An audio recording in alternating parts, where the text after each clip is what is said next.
What's going on? What's going on? What's going on? You already know who this is. This is your boy, the historian, Ryan Walker, bringing to you tonight a former Falcon linebacker and legendary figure in the Atlanta community. Got Mr. Dewey McClain coming to the show tonight. So, before we get everything started, kick back, relax, chill. But before you do all of that, go ahead and hit that like and subscribe button for us so we definitely can continue to keep bringing you all of the great interviews, post game shows, halftime shows that the Birdcage is known for. You already know how we get down. You either get right or you get left. Get with the program. We got Dewey McClain into the building tonight. So sit back, relax, have a little something to drink. If you got something to eat, go ahead and grub. This is gonna be a good one. We'll see you momentarily.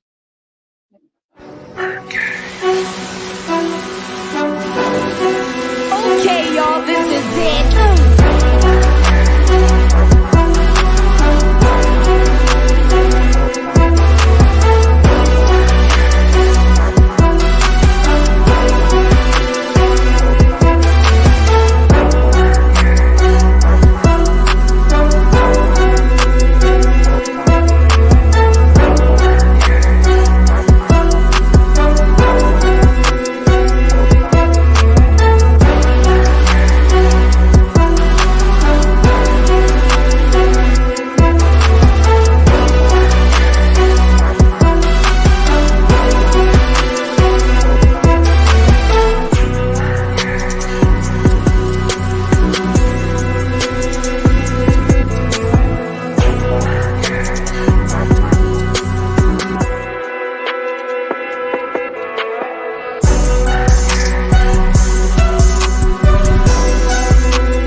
Hey, you already know what time it is. Welcome back to the Birdcage on the Perch special edition with Mr. Dewey McClain today. So, got a Falcons Grits Blitz legend in the building today. Want to thank you guys for coming out. If you can't catch the live version, you can always catch this back on the playback. But before we get in too deep, I got to bring in my partner, my guy, my right hand man, Mr. Killian K. Dub Worthy. What's going on, Kill? What it is, what it do, Birdcage family, Birdcage subscribers and listeners. Glad to have you in the building tonight. If you are tuning in live, you're in for a treat. Mr. Dewey McClain is in the building. If my partner in crime, my podcast partner hasn't told you, hit that like, share, subscribe button. Tell a friend to tell a friend, and get back, sit back, kick back, take a drink or whatever it may be that you're doing. Even take a snack, but get ready for a great interview. Let's go. Let's get into a historian. Yes, sir. Well, just to give a little backstory or whatnot, man, we sitting here waiting on Mr. McClain to jump on right now. He definitely is a very interesting figure. You talk about hardworking, not only on the football field, but also in the community of Atlanta as well. Phenomenal political career so far, parks and recreation type of guy. We're gonna get into that with Mr. McClain, but man, it's just it's just eye opening that we actually have a member of the former Grits Blitz defense. You know what I'm saying? And you talk about a guy that went through the grind of 1980 and 1979 with this team when we got our first playoff win. It's just I know it seems like a long time ago to some, but there's some people that feel like it's yesterday. But it's just like, man, this man literally is walking Atlanta Falcon history, bro. Like this is nuts. Oh yeah, man. Like you said, we're in for a treat. If you're not familiar with that era of football, during the late 70s, early 80s. Let's get prepared. I know we have a lot of young fans, or a lot of younger fans that have basically been a part of the franchise, maybe since the Vic era, or maybe even since the Matt Ryan era. But when you're involved with a franchise, you got to know its history to know where you're going. So we're going to pay homage and give the flowers to Mr. McClain. Can't wait for him to come into the building. And if you have any questions or comments, man, go ahead and put that in the comment section, and we can get those questions articulated to the man of the hour when he comes into the building. Yeah, so while we're waiting on Mr. McClain, man, let's go ahead and talk about these Falcons, man. We're not gonna get too heavy into it, but we do have a show coming up tomorrow talking about the Tampa Bay Buccaneers versus the Atlanta Falcons, man. After that gut wrenching, piss poor performance we had last week, we definitely need something good this week to happen with the Falcons, man. Yes, we definitely do need to have something with the Falcons. I wish they would give us more information or intel about what are they planning to do with the quarterback situation, if they're going to just ride this thing out, or if he has a piss poor game, or if he has a great game, vice versa. What is our game plan going forward? But I guess it's just wait and see mentality. I guess we got to wait and see how he performs, and then we'll wait and see what the front office and the coaching staff will do. But I've seen other organizations strip the play calling from their head coach, a la the Carolina Panthers. He gave up his play calling duty. So I'm thinking that we may need to do that also and follow in unison and find someone else to call those plays. I mean, we keep hearing it week in and week out. Even in a win, people feel like we need to give up that play calling from Arthur Smith and give it up to someone else. So what I feel like is the Falcons need to make a lot of adjustments, a lot of corrections, and get it right before this week coming up. This game here is a must win. It's for the division lead, and we need to put our first and best foot forward in making that happen for the franchise. And not in my eyes with the Falcons, what we're doing right now. Well, we're waiting on Mr. Dewey McClain. We're waiting on the historian to come back in, and we want all our listeners and subscribers to stay tuned because we got a great show and an interview of story for you. About that, ladies and gentlemen. Hey, Dub, I apologize about that. I had some slight technical difficulties, but no, I mean it's all good. You know how I go. We got the man, the myth, the legend. We got Mr. Dewey McClain into the building. Yeah. What's going on? What's going on, Mr. McClain? Welcome to the Birdcage. Okay, we're gonna get it right in just a second. Yeah, we're gonna try to. So if we can't see you right now, Mr. McClain, if you can actually hit your camera, please, we definitely want to try to get that camera working, sir. Let's see if we can get him. He says he can see us, so I'm actually going to try to help out Mr. McClain with this right here. But here's the other thing I got for you while we're getting Mr. McClain right now, but he is here with us.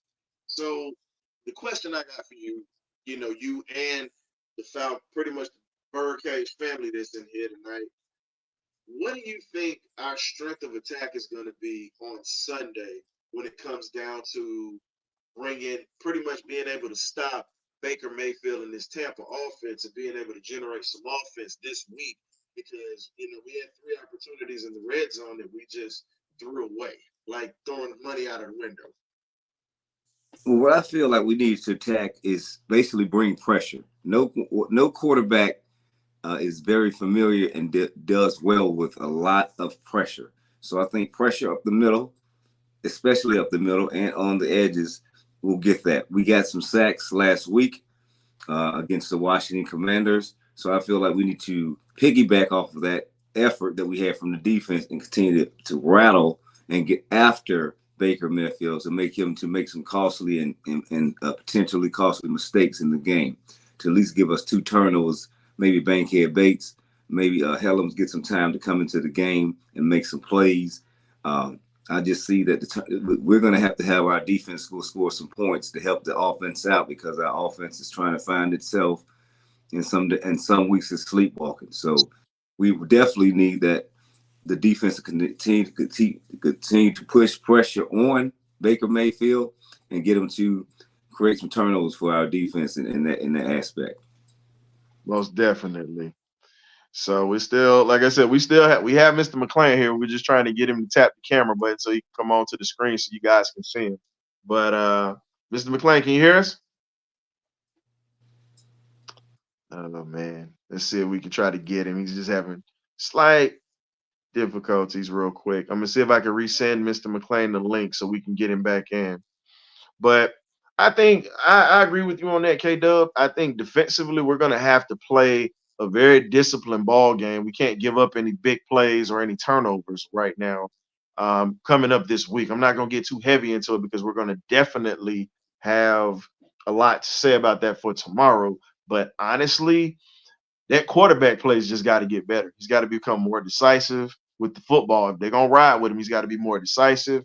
Ritter's got to be in a situation to where he just cuts it loose and uses his legs more. He has to remember he has legs, so he's gonna have to run a little bit to create some things to keep that defense honest. Yeah, exactly. Like I've been stating, that's the slogan that I came up with. He can't forget he has legs. We're gonna run with that in the bird cage, and that's what he seems to forget.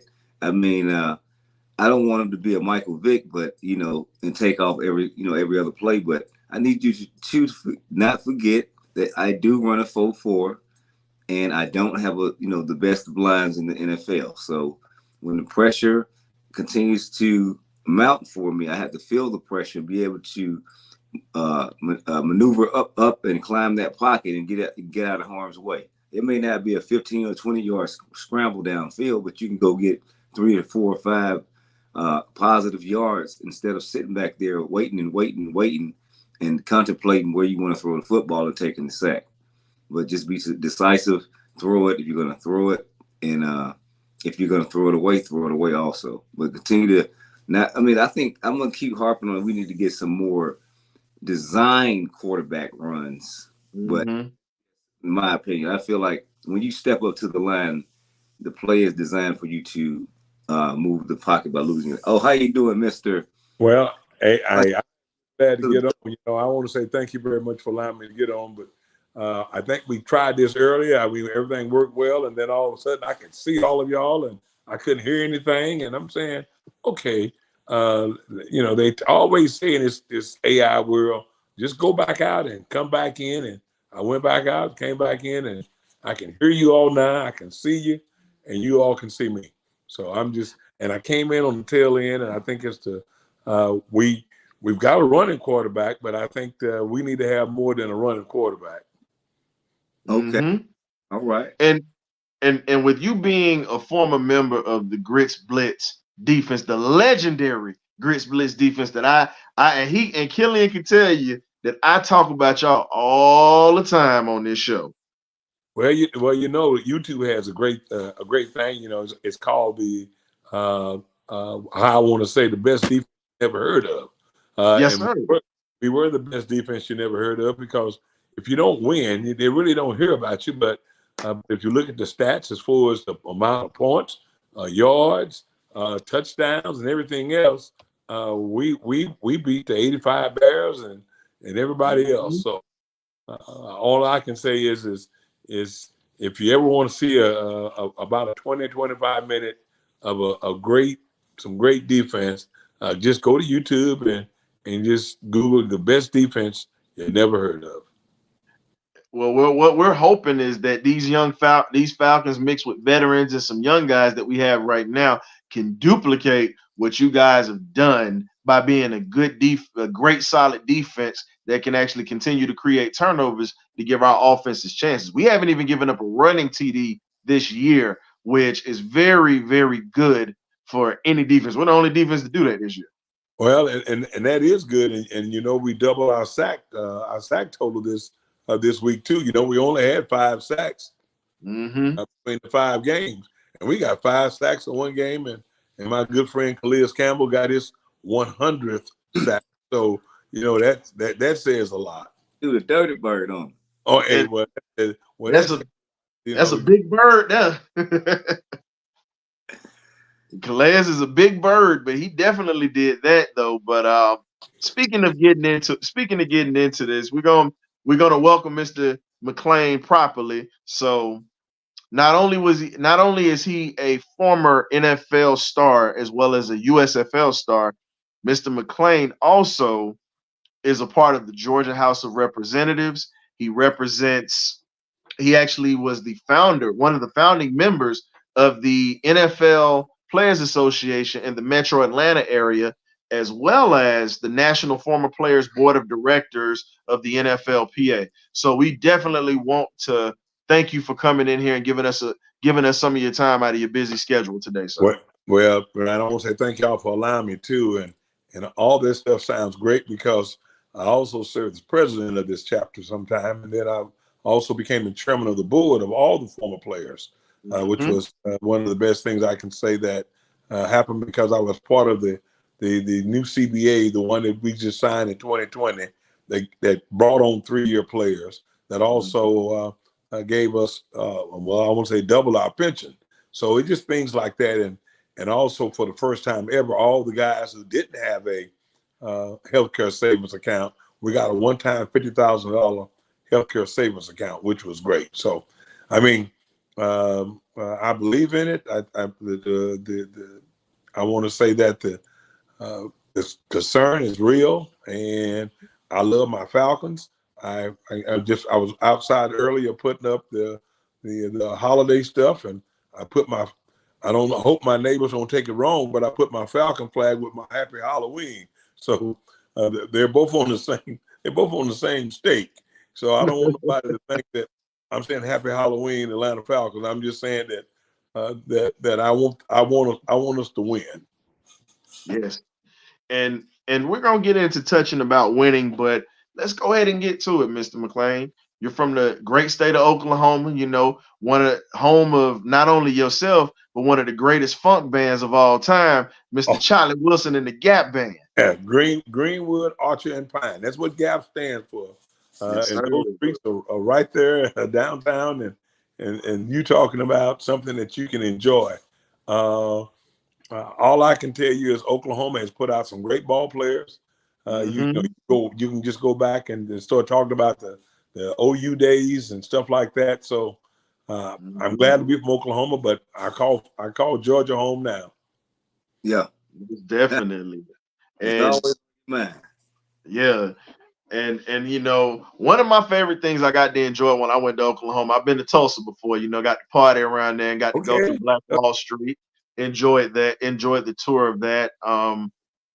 That one of the best things I've had is a stuffed potato. Got it from a place called Rubicon's out there in Tulsa, Oklahoma. One of the best things I've had. So now was the stuff with brisket, or was the stuff with pork, or was the stuff with? I had two different ones. I had one with brisket, and I also had one with pork, and I did the seafood. But I was there for a couple of days, so I got to enjoy all of those. Gained some weight. You gained some weight then if you did. Hey, all potatoes either. Them some big potatoes. They're about big as a football, no lie. Hey, you ain't got to tell me. I know, buddy. I know. Because they do it with brisket, pork, and chicken, man, and seafood, and boy, it's lots of cheese, lots of potatoes. Anyway, okay, you get me hungry. Well, same thing. Most definitely. We hungry for the Falcons to win, but we definitely had to put some good food out there. So if you ever go to Oklahoma, ladies and gentlemen, check out Rubicon's out there in Tulsa, Oklahoma. There's many stuffed potato places out there. They specialize in that. But getting back to it, starting your career off, you come out of East Central University. Yep, Greater Ada, Oklahoma. Mm-hmm. And then, and the reason I talk about it is because, I came to Georgia as a free agent, and what you figure out, what school, I'm from Old Muggy, Oklahoma. So in fact, I was just back there not long ago for homecoming. But I say all those things to say Old Muggy is a little small city of 15,000. East Central is a little small place of about 3,500. And so when I came to the pros in 1976 as a walk-on, it says, you only been around 18,000 people all your life. What's going to happen when you see 65,000 people in Fulton County? And I'm saying, well, everybody's got to come from somewhere. So I say all that to say that I'm telling all the young people out there that you got to come from someplace, and to do that, you just got to want to do it and put in the work. You got to put in the work. Mm. Gil? Yeah. So, Mr. McClain, just playing in the USFL, just talk to our listeners and subscribe about those. Wait, I mean, we know about the NFL a lot. The useful league, we call it the useful league, the USFL. That's because we call it useful because it was useful. In 83, when they started it, it was a great league. I mean, your starters were more so former NFL players, but you had a few of the rookies who come in. Jim Kelly went to the Gamblers before he went to Buffalo.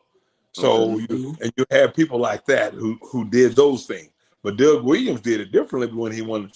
He was in Tampa, then he came to Oklahoma, and then he went back to the NFL to lead the Redskins to a Super Bowl. So all I'm saying is it was a great program, and I love playing in California. But when Oklahoma got a team in 1984, I would love to go. I think his internet connection went out. We're gonna bring him right back. Oh, I hear y'all. Right back. Hey, I'm listening to you all. I can see y'all now. Don't be trying to cut me out.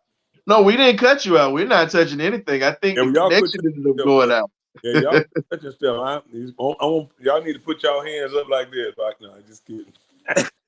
I want y'all to keep your hands just like that. Earlier, having fun, see all y'all doing everything, and all I was doing was looking, and boy, they just smiling. They just, they going on. I can't read lips. I don't, Now see, my uncle Alan Kilpatrick told me you was trouble. He said you funny with you and Uncle and we're gonna get to that, but getting back to it. Well, he told you I was good trouble. You're good trouble, not bad trouble. You're good trouble. You saw me with my good friend John Lewis, and John believed in good trouble. I mean, and I spent a lot of time with him when he was city council and when he got elected to Congress. So I mean, you support your friends. You stay with your friends and realize that they're the ones who support you. And speaking of support, and this is something, and for me, as you can see in the back right here, shout out, I love me some Southern University. So Doug Williams is an enemy to me when Grambling plays Southern. But I respect Mr. Williams so much because him, Warren Moon, but I'm going to go back even further. Jefferson Street, Joe Gilliam, Marlon Briscoe, Pernell Dickinson. Well, you show you going to all the Black College Hall of Fame members. In fact, that is probably one of the best events I've seen in a while for Black college players. It's the Black College Hall of Fame, and then the induction ceremony that's being held every year in June at the College Football Hall of Fame. It is great. Ryan, you need to come.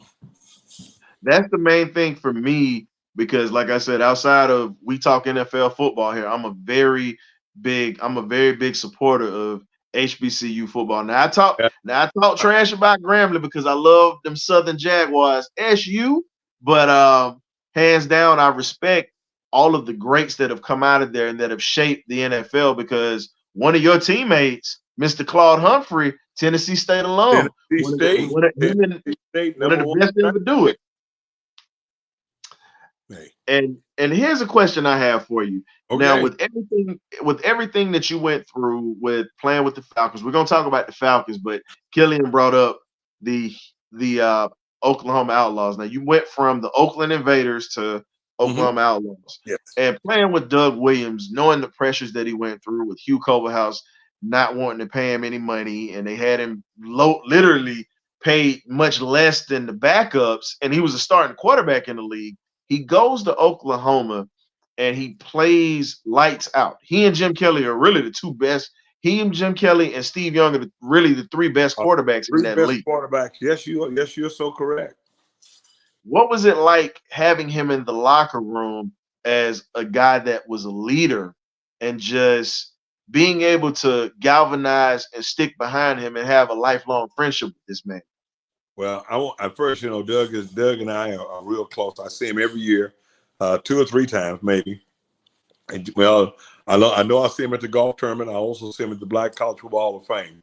But what I'm saying to you is having Doug there was a leader, was something good, because Doug had spent time in the NFL and he knew what it took to win. And he would tell the young guys, run your play, run your route. I'll get you the ball. I just need you to catch it. And the guys believed in him to this day. So I say that even when ESPN did their 30 for 30, I always tell people the funny part about it was they called me and said, "Dewey, we want you to be part of it." And I said, "Great."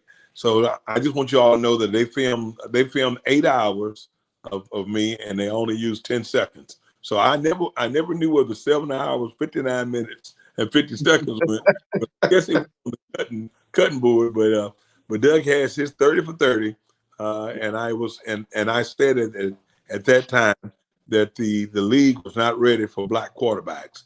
I'm sorry, and they were not. In the 70s, they were not. When I first came, they were not ready for black linebackers. They were not ready for black offensive linemen. But I mean, but things have changed now. I mean, when I first came in, 75 to 80% of the players were European Americans. Now, 85, the pendulum has swung. Now, 85% of each team is African Americans, or black Americans, or but which is great.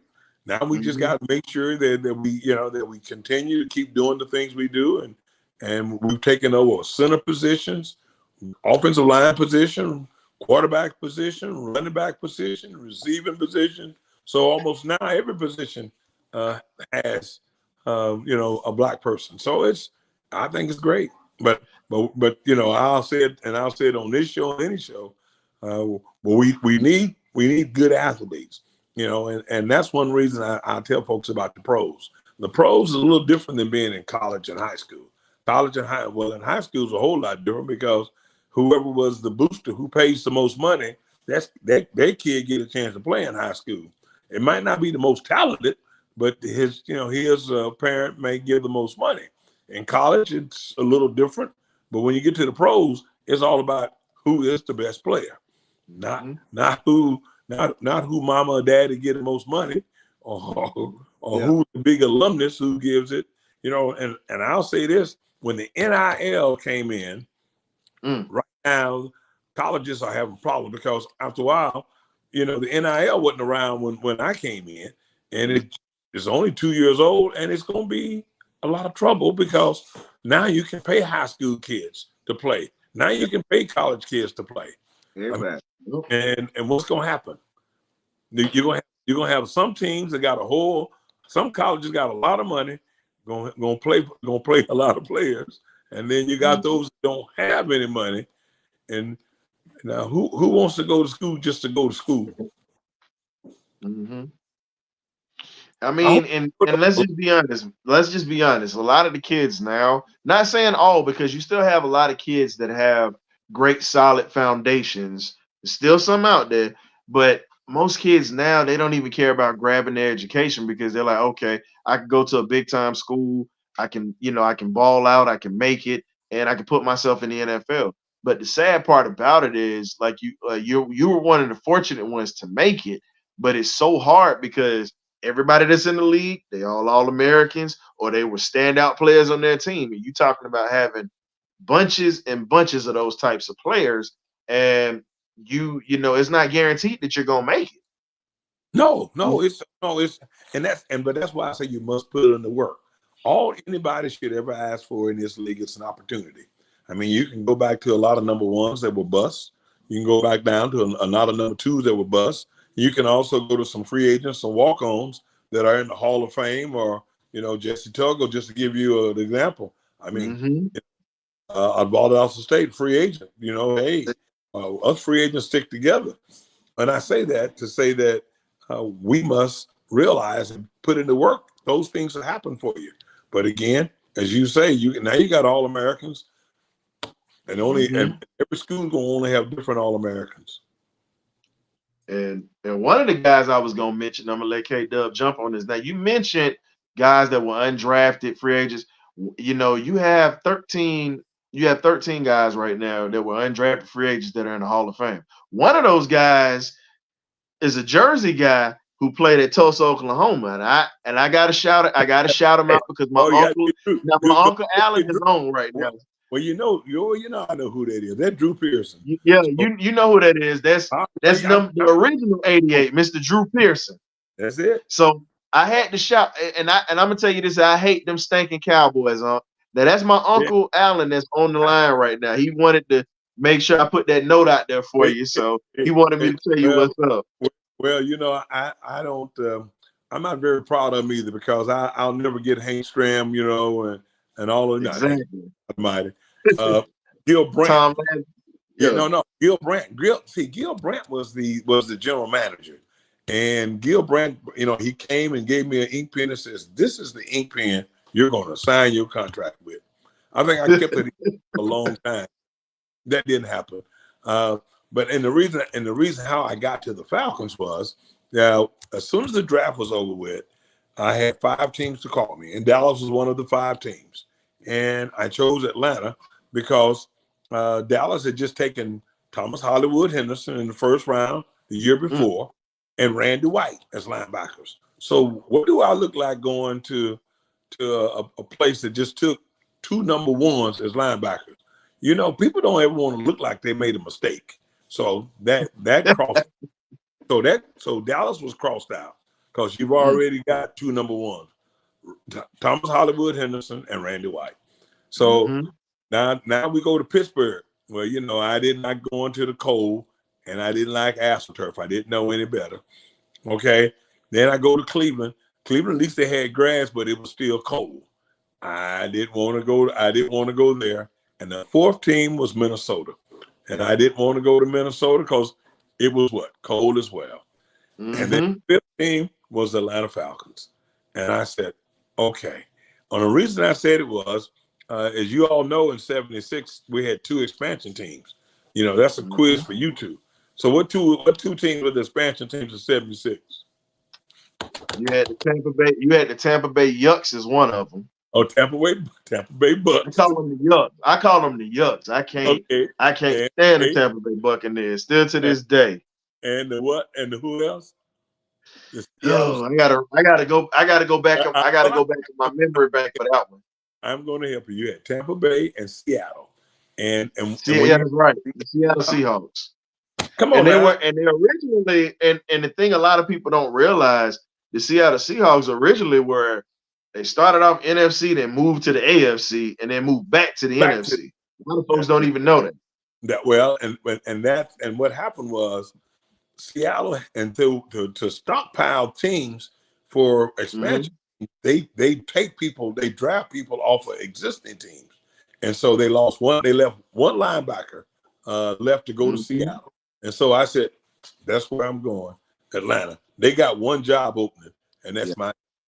So that's how I decided. That's how it was warm, natural grass. I mean, grass, not like natural, but grass playing on the field, not grass, other kind of grass.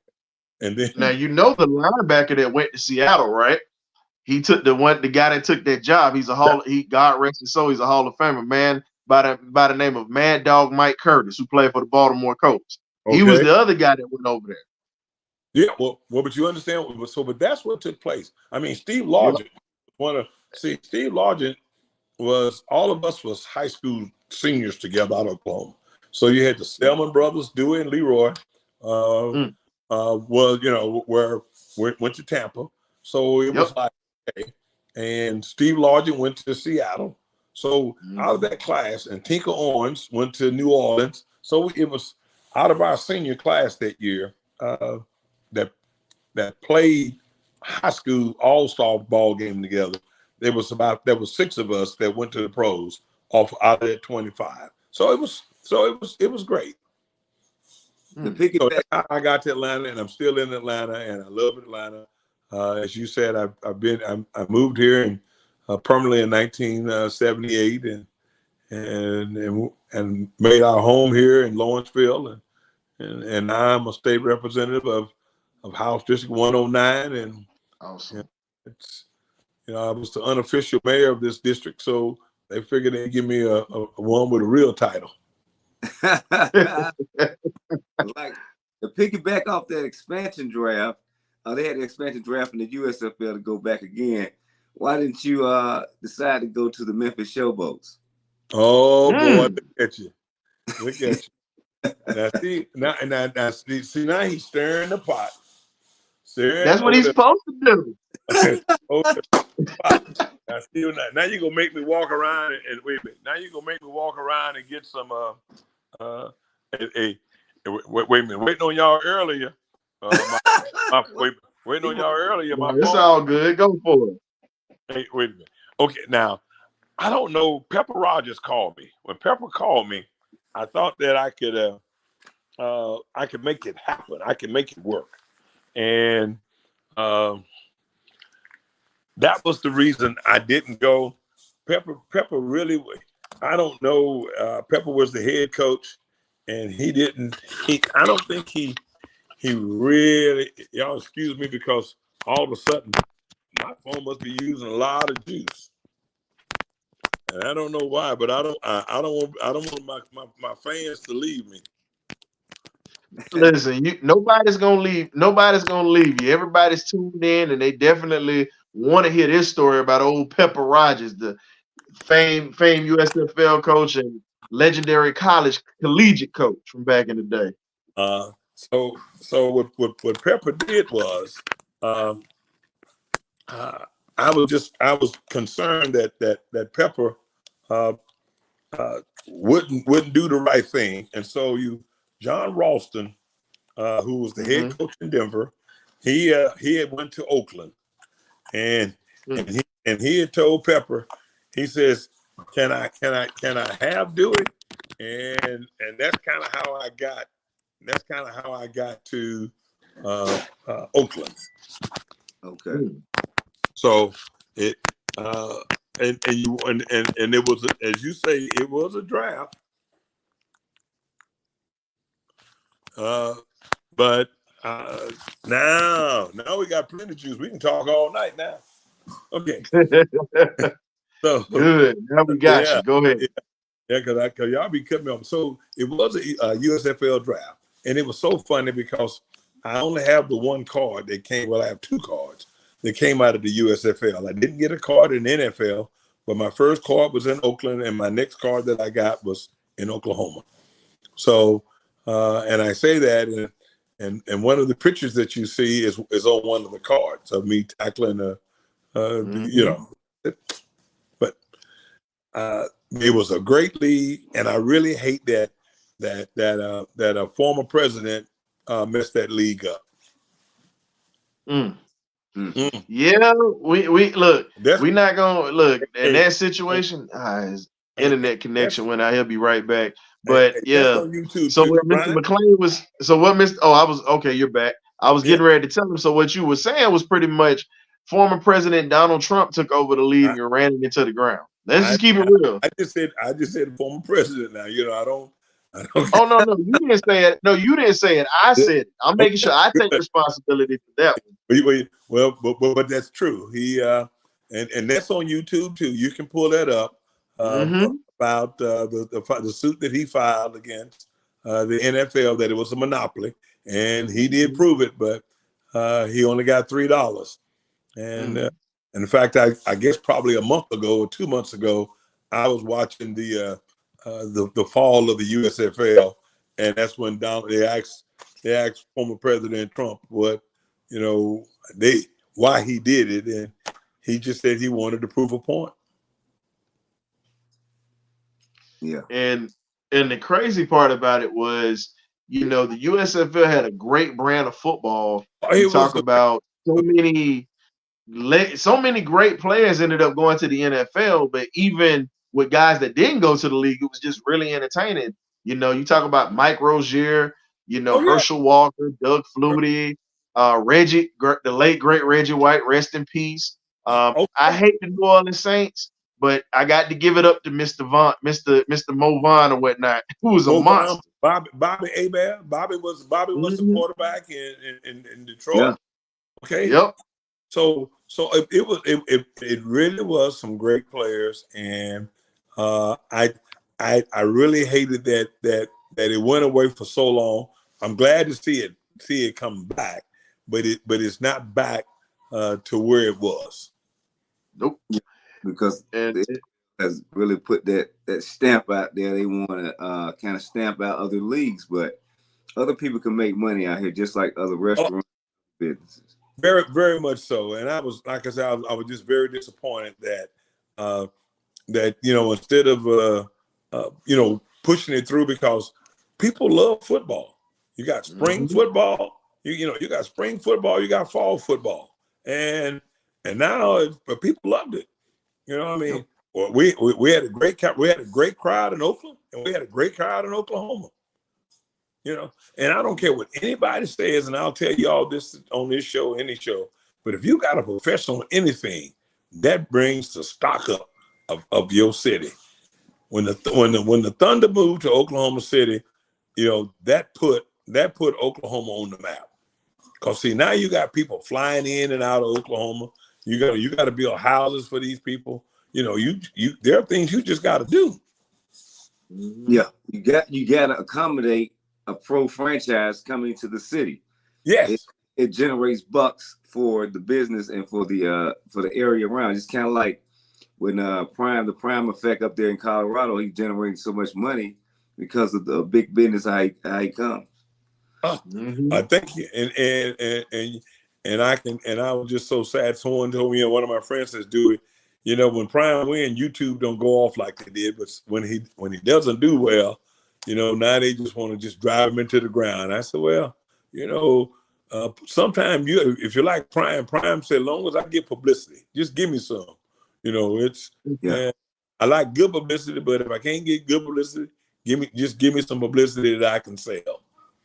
Yeah, I mean he nationally televised against this UCLA game. So even though with all the losses that he's taking, people still want to see him. So very much well because he's gonna put on the show. Prime has learned one thing, and what he's learned is that it's all about entertainment. It is entertainment. When the big buffalo run in the crowd, people are looking at the big buffalo. I tell folks, when Uga's on TV, they want to see Uga. And the Sooner wagon, they want to see the wagon run on the field. I've been very, sometimes people just get to the game to see those things happen because they were, hey, it's exciting. The reason why I think, and speaking about excitement, with Mr. McClain, let's talk about the excitement that your team generated in the 70s. Let's talk about this Grits Blitz defense, and let's talk about these Falcons. Now what people came to the ball game because they stayed to the last for one simple reason, because they knew that we can do some Hail Marys and that we could do some last minute wins. And again in 78, I always tell people that when Jerry Glanville and Lyman Bennett came to town, Jerry brought a defense that was second to none. In fact, you got coaches that try to emulate it, but they couldn't. I mean, Jerry had one he called Sticky, and Sticky was one where he lined 11 people across the line, 11, and nobody back deep, nobody, and all 11 on the line. And I'm saying now, that's he said, either we gonna get the quarterback or they're gonna score a touchdown. And 9 times out of 10, we got the quarterback. So and it's a beautiful thing when you talk about that, because we had one of your former teammates on, Mr. Haskell Standback, a while ago. Now Mr. Standback takes credit. He says he actually taught William Andrews how to be a real running back. He said, make sure you tell him that too. He said, I got him to take that. He said, I got him to take that stinking neck roll off. He said the Auburn boys don't know much about football on the plains. or whatnot. But he was one of the main reasons we got our first outside of the defense offensively. He was one of the main reasons why we got that win versus the Philadelphia Eagles in 1979. Oh yeah. Getting that first playoff win. Well, What was that like when you watched that defense take shape from the time you came in and being able to stop people and that offense starting to figure out how to score points and you guys were able just to generate turnovers? What was that like? well, and that's what the thing you want to, because when I came in 76, Barkowski came in 75. He didn't have a line. The only person that he had was Jeff Van Note, the center, and the center couldn't do everything. But his guard and his tackle, he really didn't have no confidence in him because they were tearing him up.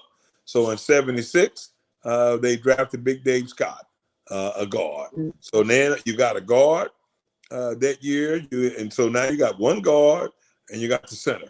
The second year in 77, that's when they take Warren Bryant, number one, another offensive tackle. So now you got a guard. Rest in peace. Yes, he started getting offensive pieces. These are number one draft picks. And then in 78, the year that we started rising, he took R.C. Thielman and Mike Ken. So now you got Dave Scott, a guard. You got anchored by Jeff Van Note, Dave Scott, Warren Bryant, Mike Ken, R.C. Thielman. So now Bart is staying in the pocket. Bart is looking downfield. He's got time to have 2 or 3 reads. The line is, people are opening the holes for the line because when Haskell is telling about, because Haskell came in 75 too. So what I'm saying is, so now William comes in too. William and Mayberry and Ray Strong come in as a little running backs. They just and William, he talked about. I hope he told William to get out of them black Bronco Nagurski shoes too, because William.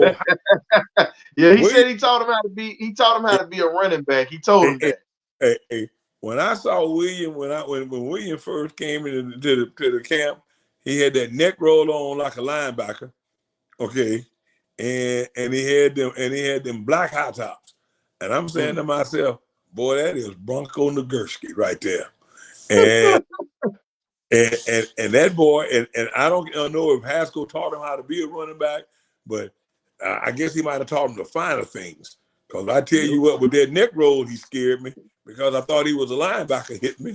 And when you see a running back wearing high tops in the late 70s, you know something ain't right. That definitely was Bronco Nagurski. So then you got William coming in, Lynn Kane coming in. So and we called it Thunder and Lightning. We had us a Thunder and Lightning. In fact, that one year, I think Lynn was like maybe 15, 16 yards from getting 1,000 yards. William got 1,000, and Lynn got 985 or something like that. Now, you start getting it. Alfred Jenkins is catching the ball. Wallace Francis is catching the ball. You got a line. Junior Miller came in 80, and at that time you still had Jim Mitchell playing up. We got his son in here for you tonight. Big Damon Mitchell. He's in the building tonight. Yeah. Jim, we had some, Jim was part of that group, but he was a tight end, but he was a tackle. He just but all I could say was it was one of the times that you had a great time with, and the fans had a good time because they knew that was one thing that we would do. We were going to play until the whistle blew and the whistle, and we were going to continue to do all we can. And long as we stayed close, we had a chance to win. And that's why, the fewest point score was 129, and it'll never be broken because there was a 14-game season, and there'll never be another 14-game season. Well, we went from 14 to 16, and now they're at 17. So it should be easy to get you 1,000 yards rushing with 3 more games than it was with 14. Now, Tyler Algier broke the record last year for Mr. William Andrews. Now you got to remember this. Now He he broke the split rookie record. carries. He No, broke the he rookie record. broke the rookie record. He broke his rookie record. But think Yeah. about it. He split carries with two other running backs, Cordell Patterson and Sir Duke Huntley. He split carries with those guys, and he wasn't even starting the whole year as a rookie. Yeah, he And I'm missed- like, could you imagine if he actually would have started the whole year, how much faster he'd got to that number? You had 17 games. So I agree with you. And yeah, I 17. agree. So when you got 17 games, and then William shared carries with Lynn Kane. Mm-hmm. So all that and at that time we use a two running back set. Now where they use a one running back set now, and that was the other reason that William had the neck roll and the Nagurski, because he at Auburn, he blocked for Cribbs. He was just a blocker. They didn't let him ball. They didn't let him run. They made him block. So ladies and gentlemen, so when he's saying Cribbs, he's talking about former Buffalo Bills running back and 49ers running back, Mr. Joe Cribbs. He's a guy that doesn't get talked about enough. He definitely was a talented runner as well. It was something in the water with them darn Auburn boys. You had William Andrews, you had Cribbs, and then you had Lionel Train James that was there too at that time with those guys. And don't forget about who know Bo. Who know Bo? So Bo know. Yeah, I wasn't even gonna mention Bo. I'm talking about the guys that came before Bo. I know, but just talking about running back. So okay. And it's scary to think about that. Now, the other question I got for you, I know we talked about, that Grits Blitz defense. We talked about how you guys were able to generate magic, and you guys gave a lot of belief to a lot of people in that city from being such a bad franchise to where, the Falcons started generating wins and started having playoff games in the city and generating so much buzz, giving fans hope. Now, we've been the butt of everybody's jokes with the media and everything, but it seems like this year, which is strange, they're giving us a little bit more respect than anything. Fine. I'm enjoying it, but only because you were in the third year of Arthur Smith's tenure. On your third year, it's kind of like, your freshman year, okay, it's okay. You can blame somebody. Your sophomore year, well, you learning, but you know a little bit more. But your junior year, it's your breakout year. And we looked at us, this being our breakout year. We took a few injuries, and we perked up the defense. I mean, when you got somebody like Calais Campbell that's 6'7" and almost 400 pounds and can move like that, people can't hardly move him. So what we've got to do is be close enough in striking distance to win.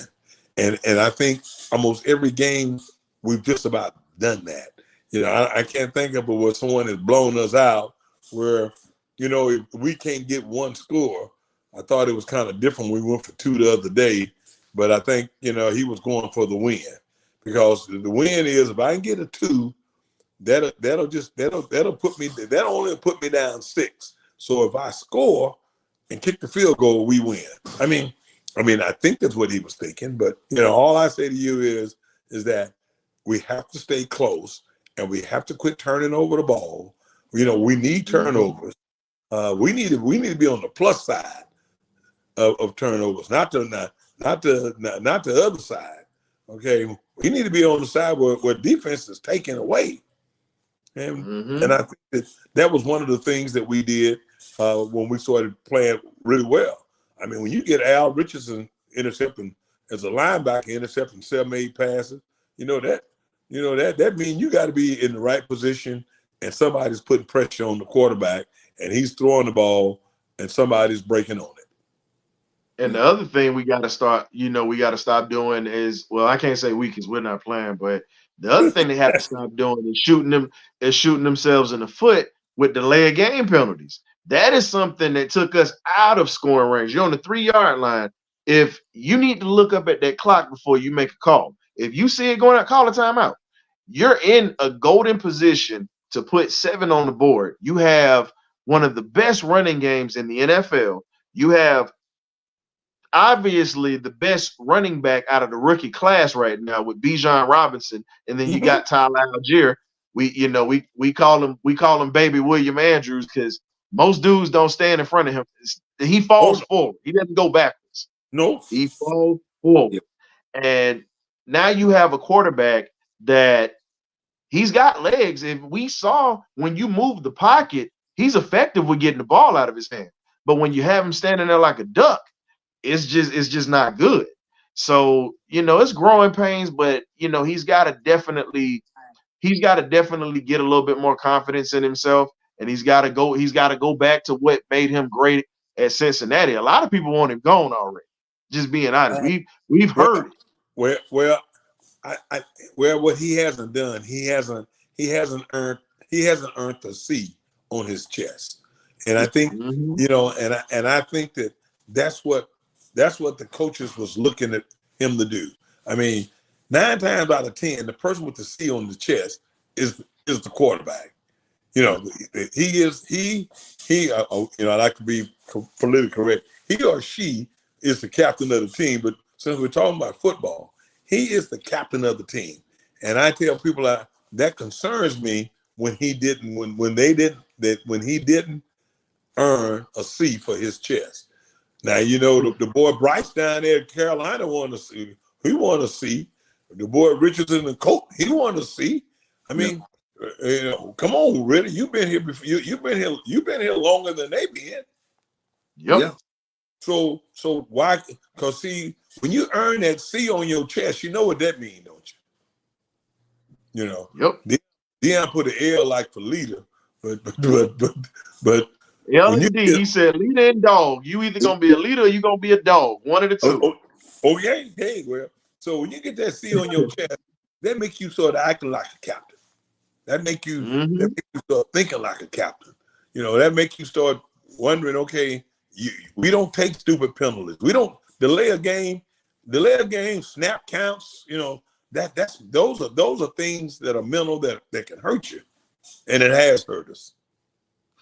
And you mentioned something earlier, and once we're gonna switch to the topic because we do want to get on your other career, your life after football. But because I know we'll be here talking Falcon Hey, all hey, day, hey, and we uh, love it. But well, but you football is mentioned something big in too. and I think Arthur Smith, and this is just my opinion on this, and I said this, we drafted skill players in the first round. I get it. Some people are like, oh, you crazy. No, here's my thing. I said we either needed to go defense when he got here, or you build your offensive line in the first few rounds because you want to get guys young, go through growing pains, and you want to build that continuity. So when you do put a quarterback like a Desmond Ritter back there, he gets comfortable where he's not like a deer in the headlights because, like you said, Steve Barkowski got hurt before he started letting that thing fly. Man, his feet were so jittery. I was like, boy, I said, and hey, but like I said, once we got those five, once he got Warren Bryan, Mike Ken, R.C. Tillman, Dave Scott, and Jeff Van Note, Yeah.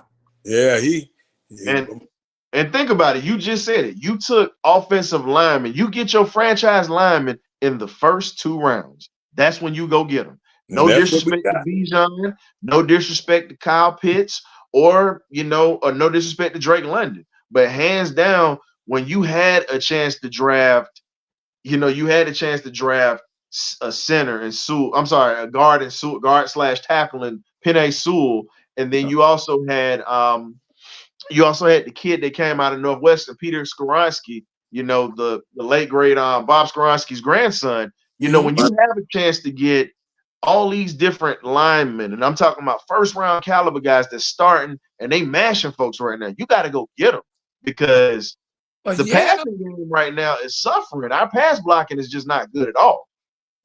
but that's what I'm trying to share with you. It's nothing against wide receivers, playmakers, but if your quarterback can't get you the ball, Mm-hmm.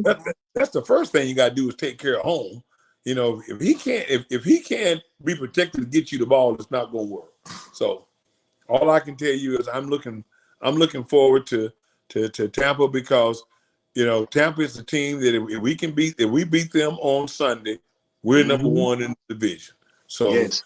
and we have to show up. We have to show up, and we can't be making delay of game penalties, offside penalties, illegal procedure penalties, illegal motion. We just, those are things that we can correct.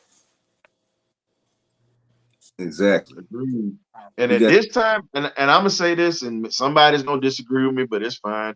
And we're gonna get to your political career. I say this.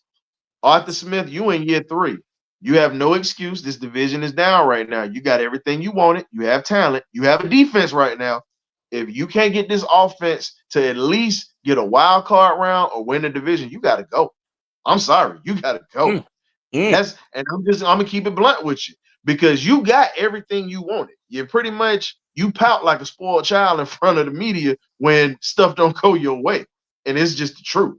But let's be real. If he can get us to the playoffs and actually get us through, the growing pains, cool. But if you can't win this weak division this year, hey man, you got to go. No, yeah, I've already jumped off the bandwagon. It's like I say, he's only a junior, so I'm one of those. It takes 4 years to graduate. So, but you got to show improvement. You still got to show improvement. So I just say that I just hope that what we can do is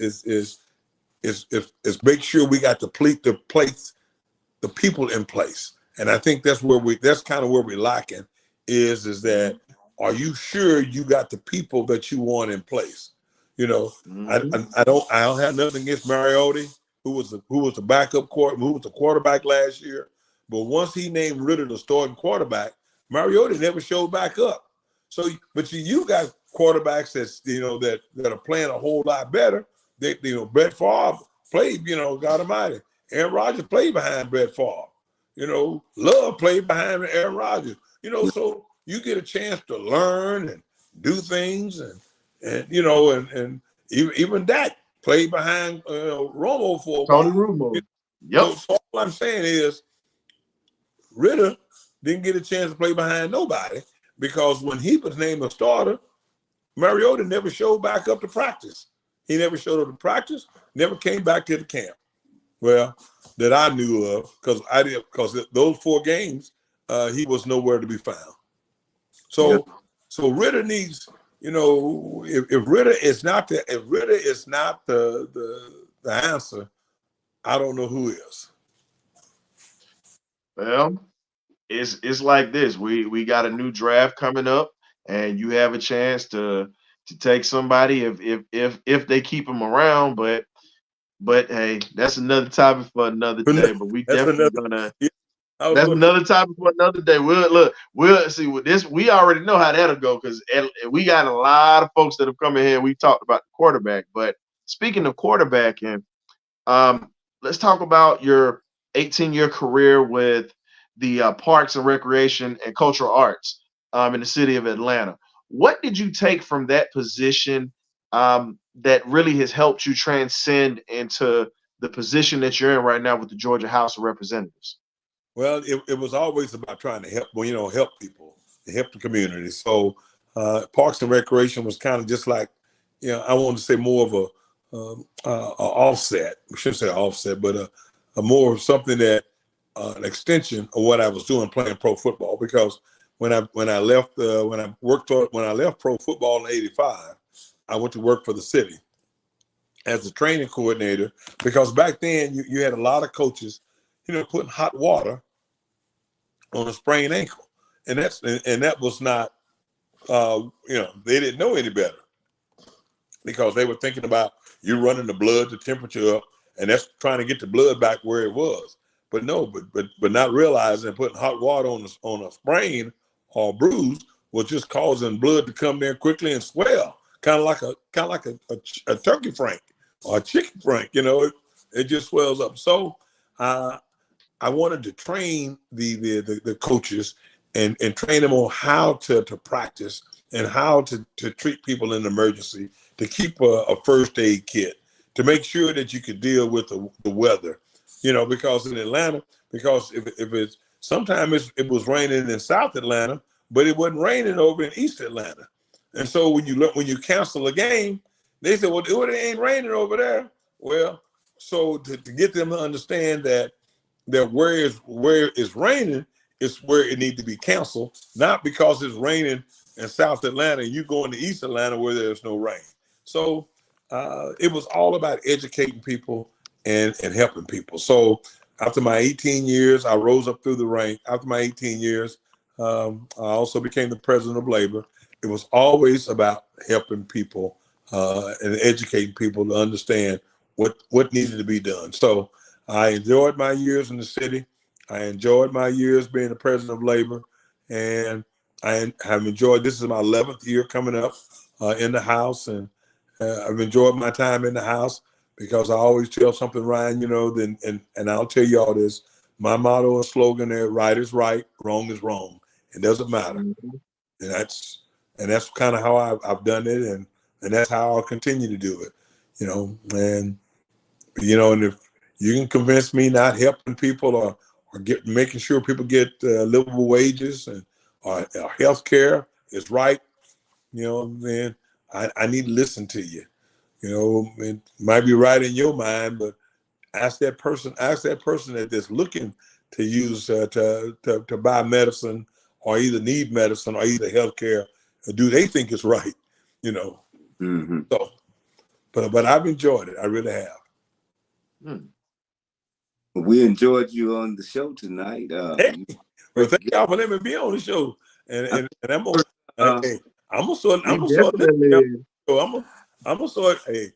just start being one of those fly on the wall. We got one more question for you before you wrap up, because I definitely love talking about the things that you've impacted and the positive side of the community of Atlanta. And it's just something I've noticed, like some guys that play in Atlanta, it might not even be for a long period of time, but they've adapted to move back because the community is so open to its athletes. Well, we lived off of Enon Road back in the day, Daytona Drive. Yeah. Camp Creek Parkway, you know what it is. I know exactly where it is. So my grandmother's house, Claude Humphrey stayed in our neighborhood, and so did Sweet Lou Hudson. Sweet Lou, yes, he did. As an ignorant child, I was small. I'm 36, so I got to catch him when I was a kid. The funniest thing was Claude Humphrey scared the hell out of me when I was a kid. I was 4 or 5 years old when I met him. He was cutting the grass, and I just remember my grandma said, "Go ahead and see him," because I'm a football fan. He used to play for the Falcons, and I didn't realize it, because I'm a kid. I didn't get to see Mr. Humphrey until I got older, looking at his footage. I just remember how large he was, and I just remember looking up. Picture a little kid with big ears, big feet, and big hands, and small and short as heck. He put his hand over my head, literally, and covered my head with his hand. Talking about, "Nice to meet you, young man," and tossed me up in the air. And he was just such a nice man. And he was just like, I just remember the story Mr. Stanback told me. He said that was one of the nicest people off the field, but he said on the field you stayed out of his way. That hand, they had to outlaw the head slap because of him. His hand was so big, so that it was a bull rush. His arms were so long that he would bull rush you, and that caused problems. And his hand was so large when he head slapped you. You thought that you thought you would really slap without a helmet on. So I say those things to say that, and I guess, wait a minute, and I guess Jim Mitchell stayed pretty close too. Yes, he did. He stayed. So from what Damian told me, he stayed around that way because he was laughing. He was like, "Wait a minute." He said, "Y'all stayed off Daytona Drive?" I was like, "Yep." He said, "Man, we wasn't that far from over there." So he said, "I know exactly where your people stayed." And meeting Lou Hudson, my uncle talked about how he met Charles Hartley through you. And my uncle, I grew up around him. He's like an uncle to me. And that's Dr. Melvin Pender, your golfing buddy and one of your good friends. My golfing buddy and friend. Yeah. He told me to tell you this. He said this because, he hooked me up with, linked us up with Haskell Stanback, Mr. Billy White Shoes Johnson. He said, make sure, I love football. I turned down my contracts because, I was too fast for him. He said, make sure you let Dewey. He said, make sure you let Dewey know that I was the first on the show. I was the first with a poster, and he always gonna be behind me, just like if we was running track. He said I leave him, and he said I leave him on the golf course too. So Dr. Pender told me to deliver that message to you tonight Hey, on the show. hey, well, you know, he's probably telling the truth because when you're so short, you're down there with the ball, and then you can't help but hit it. You know, so it's when you way up that's a problem. And I am glad that he was on the show, and I just like to say that that what we've done for Jim Mitchell every year, I think I want to say we do a Jim Mitchell Memorial Football and Cheerleader Camp every year at Ben Hill. So, and it's always like the third Wednesday in July. So, if any of the listeners out there that want to come out and help and see a bunch of old former Falcons and old former players, that love to have you. Well, we already talked to Damon. He's on the show right now. We already set it up. So the bird cage is gonna be there.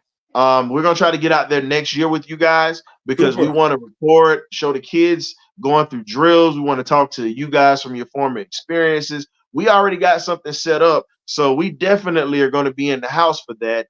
And it's just an awesome thing that you guys are doing that in the community. And it's awesome that you mentioned one of the best areas in the city when you talk about Ben Hill. Ben Hill, been real, baby. Finally, we got somebody in here that mentioned it. Thank you. We've been having to deal with all these Decatur folks up here. So, I got the clown or whatever. We'll send them back. But, I got to mess with my east side people, but it's all good, though. Yes. But we love you, and we thank you for coming on. I thank y'all for allowing me on tonight. Appreciate it. And please Google and please go to YouTube and see the best defense you never heard of. The Grizz Blitz defense, baby. You know how it go down. Oh, I'll tell you what. Grizz Blitz one of these days. Most definitely. Yes. We definitely appreciate you for coming on tonight. I'll definitely be in touch with your poster that we have for you, sir. As you can see in the background, that I love it, boy. I tell you what, it seems like you got better pictures than I got. Hey, look, this what we do over here. Hey, I can tell. I figure you all can find some more pictures if y'all keep doing it like that. Most definitely. That's the one thing I've talked to the magnificent Birdcage crew, and I said, we want to do something different. So what we do for everyone that comes onto the show, there's a poster that I'll put together a poster, use it as a background, and we'll send it to you. So we definitely appreciate you blessing us with your presence today. I'm gonna frame it and put it. I'm gonna frame it and put it up. Oh yeah. Okay. Hey, Birdcage official, you let those old Falcons know we got some stuff. We got some throwback stuff too, and we have that. And I definitely would like to get that to them as well. So thank you once again for coming on, Mr. McClain. Thank you all for having me. Have a good night. Sir. Yes, sir. So that was the legendary Dewey McClain. One of the pillars of that Grizz Blitz defense, man. This is one of those things tonight, bro. I'm just enjoying the fact that we had another legend from the Falcons to come on the show tonight, man. I'm just ecstatic to have another former Falcon and now Atlanta resident and first person of office to come in. So I mean, it's just first. I mean, great interview. The listeners and subscribers that did tune in for the live show, I'm glad you were tuned in. I'm sure you had a treat tonight. Anybody that didn't catch it, go ahead and catch that rewatch. Tell a friend once again.